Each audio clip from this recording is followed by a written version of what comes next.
How's it going, you guys? Intempus here. I'm going to show you something really cool that you can do within Ableton Live and the Ableton Live drum racks. I recently made a video on creating what's been called like the ultimate Ableton drum rack, where you're able to cycle between different drum kits within a single drum rack, as well as being able to mess with different parameters at the same time.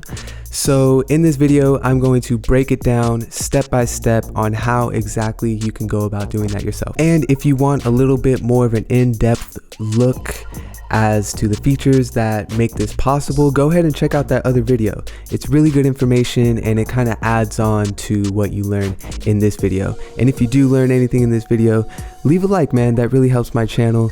Appreciate you guys. Check this out. Here we are in Ableton. Let's go ahead and get started here. So the first thing we're going to need is to drop in a drum rack. We have our drum rack loaded, and let's go ahead and bring in the sounds that we want. I'm actually going to drop these into separate tracks first.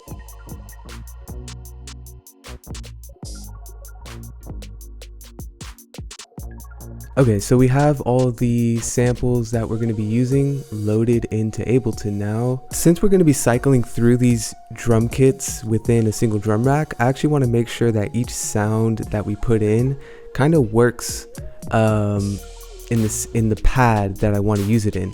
So like, for example, we have like multiple snares and hi-hats and kicks. I want to kind of arrange those in a way where when you cycle through the sounds, a similar sound is loaded into each pad. The way I like to set up my drum pad and drum kits is essentially having the kicks on this side here, the snares in the second column, the hi-hats in the third column, something like that, and then the rims and crashes on the end right here, because that way I can play like something like that. So basically, when we cycle between the drum kits, the sound that gets switched is similar to the ones that are made. I made these two audio files out of one of the hi-hats.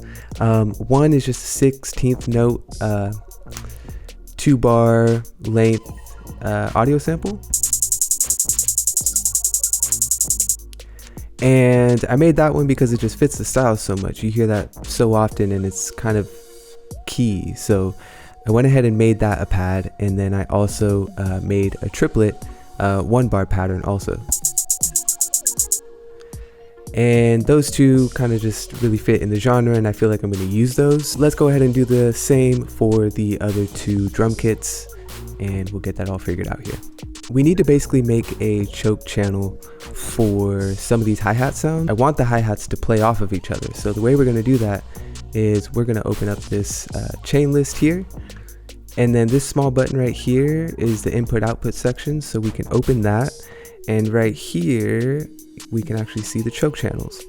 So what we want to do is find the hi-hats and pick one of the channels, and I'm just going to pick 16. It really doesn't matter what channel you do, just as long as all of the hi-hats that you want affected are on the same channel.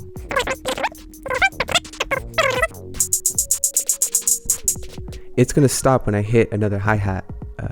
Watch this.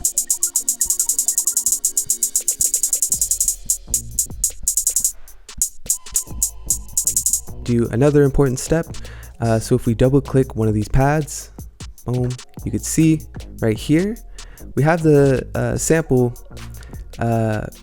loaded into a sampler here, but in order to have the function that we want, we actually need to turn this into a sampler. Is right click on the title of the sampler there, and that bottom button is what we want, sampler to a sampler. If we hit that, now we can see that our sample is loaded into a sampler instead of that sampler.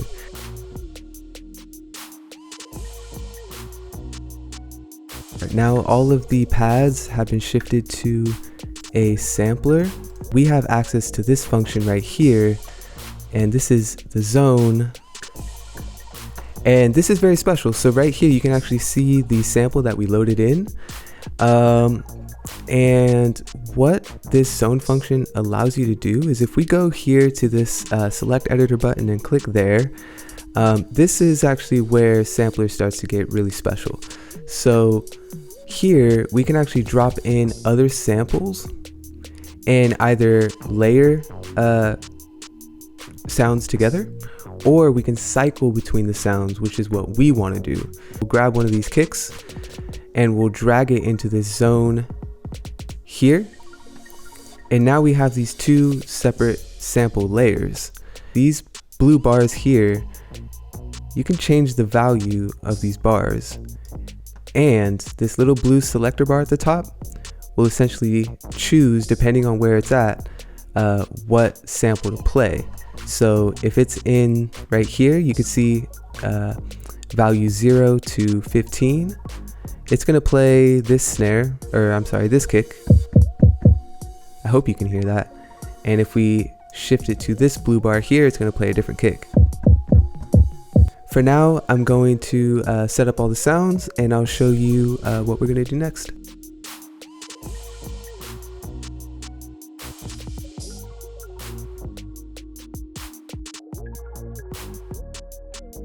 We were changing the values in this select editor here. There's different ones, key, velocity, and select editor, but the one that we want is the select editor. So if we go into the select editor here and we right click in the value range here, this is what we're looking for. It says distribute ranges equally. If I click that, you'll notice all of the ranges are for the most part equal. So we have 3 sample layers and it kind of figures out what is the best values to make them play by themselves and they also don't overlap.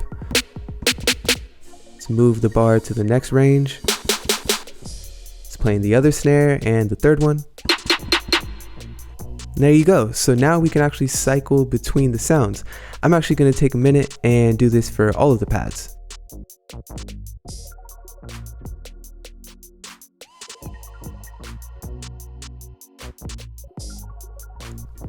Okay, perfect. So now all of these pads, they actually have the same range for each of them inside that select editor. And we have 3 samples in each. So that means each select editor has the same value range in each pad. Go back to the drum rack here, hit our map button. And if we go to the kick here, you can actually see that we can actually map this select editor bar right here. I'm going to go ahead and map that to macro 1 and we're going to call this kick select. So now check this out. When we move the macro control, we are moving the select editor bar there. What I'm going to do is I'm going to do like sounds together for each macro control. Let's go ahead and do that for all of the sounds. Since we basically have just a kick, snare, hi-hat, and percussion, I'm just going to use 4 macro controls for this.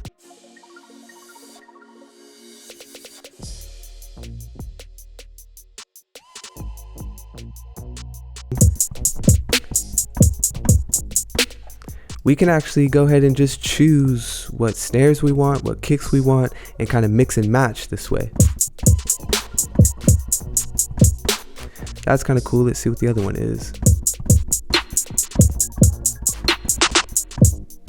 But we actually don't have to stop there. We can actually do even more functionality. We could take this a step further, the ultimate trap drum rack, you know, with 3 kits. We can't just be able to select through them. It would be nice to have additional control. What about volume control? What about a filter control if we don't want as much high end or low end? Let's see what else we can mess with. Basically, we're gonna start utilizing these macro controls even more. We're gonna use it for a different function though. So we have the entire drum rack selected right now, and we actually have the samplers within that drum rack. But what we can actually do is go ahead and select the sampler here, and I'm going to hit Command G. So we created a new group, and what a group allows you to do is if we open this up here and we show the macro controls, and we have additional macro controls.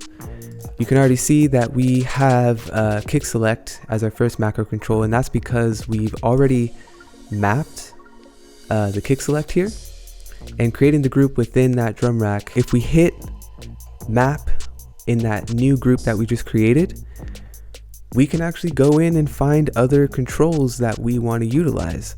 So if we go through some of these tabs within the sampler, everything that's green is stuff that we can map. And honestly, this filter tab is where it starts to get really interesting. I like to have control over a few things automatically. It's just kind of an efficiency thing when I'm working. I like to have volume control. I like to have ADSR control, attack, decay, sustain, release. I like to have some sort of filter control. So I have it on this kick. Let's go ahead and map a few things. The first and foremost for me is going to be that volume. So I'm going to map volume to macro 8. Doesn't really matter which one you use, but that's the one I'm going to use.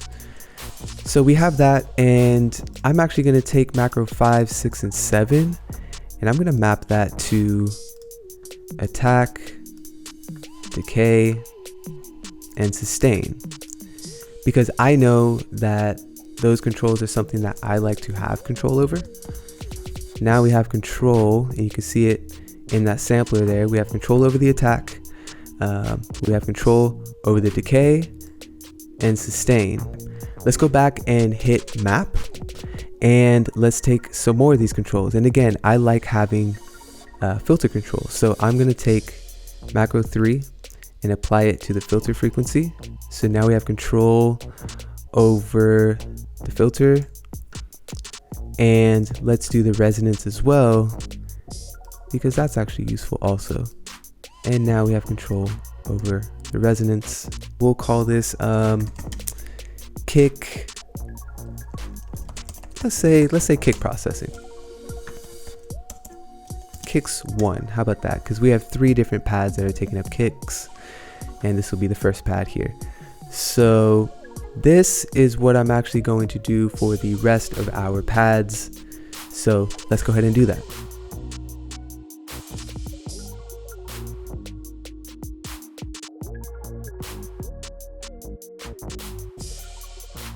We have a ton more control over each individual sound with these macro controls. One thing that I did want to show you though is that on some of these I actually added another macro, and that was this filter type.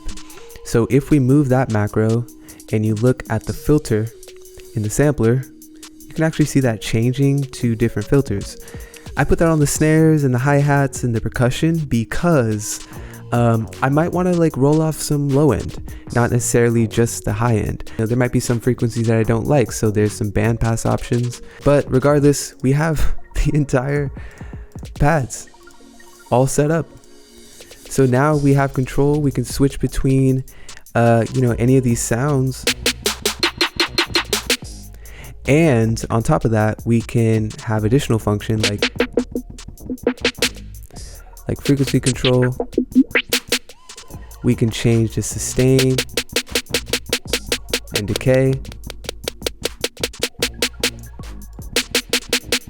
You drop in one drum rack and you have everything loaded in, ready to go for you, and you could just sit in your creative zone and figure out what sounds go right, quick mixing options. This is really powerful, man. What we can also do is we can actually create another group, and we have a new set of macro controls here. And what we can do is take each of our sounds and map them to one single macro control in this group, and we can do a new selection called kit select. And if we hide this and kind of take a look at this for a second, this actually means that we are able to cycle through all of these sounds with one knob. So at 0, we have this kit.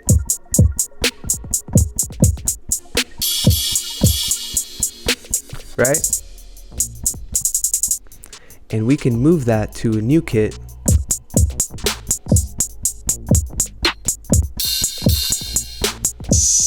And the third kit.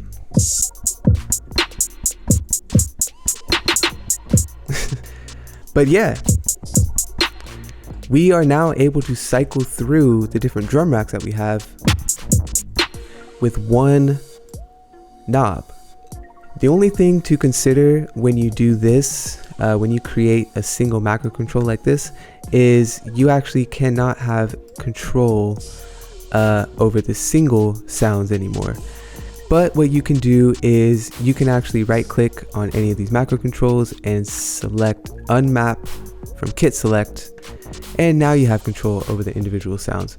So it is still pretty versatile, and if you want to switch back, you can just still go ahead, and if you want to be exact, come in here, click the value that the rest of them are at, map this to this one, to kit select, and you're back where you started. Let's go ahead and just clean it all up and make it all look nice. So this can be kind of much when you first bring in your drum rack into the session. So let's go ahead and do this.